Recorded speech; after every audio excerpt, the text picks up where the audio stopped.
ఒకవైపు ఊరు, మరోవైపు శ్మశానం. ఆ రెండింటి మధ్య ఓ వాగు. భారీగా వర్షాలు పడితే అక్కడి ప్రజలు పడే బాధలు అంతా ఇంత కాదు. ఇక మరణం సంగతొస్తే అంత్యక్రియలు చేయడం గగనమే.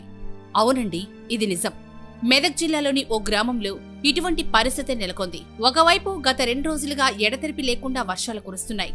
మరోవైపు ఆఖరి మజిలీ కోసం ఊరంతా కలిసి వరదలు పడిన కష్టాలు అంతా ఇంత కాదు. మెదక్ జిల్లాలోని రేగోడు మండలంలో ఉన్న మరపల్లి గ్రామంలో నివాసం ఉంటున్న 22 సంవత్సరాల హరికృష్ణ అనే యువకుడు అనారోగ్యం కారణంగా మృతి చెందాడు. అయితే ఈ గ్రామానికి శ్మశానానికి మధ్య ఓ వాగు ఉంది. అయితే గత 2 రోజులుగా కురుస్తున్న వర్షాల కారణంగా ఆ వాగు వరద నీటితో భారీ ఎత్తున పొంగి పొర్లుతోంది. దీంతో ఇతని అంత్యక్రియలు చేయడం ఎలా అని గ్రామ ప్రజలందరూ బాగా ఆలోచించి చివరకు వాగుకి ఇరువైపులా ఉన్న చెట్టుకు తాడుకట్టి తాడు పట్టుకుని మెల్లిమెల్లిగా అందరూ శ్మశానానికి చేరుకుని మొత్తానికి అతనికి అంత్యక్రియలు పూర్తి చేశారు. సంతమని పట్టుకోమని వెనకకు వాడు ఓడాడు.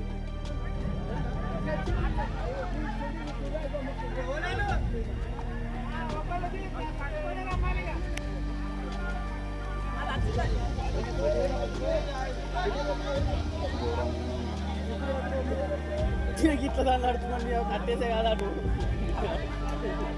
పట్టుకొని దాన్ని నడుచుకోండి. ఏం కాదు.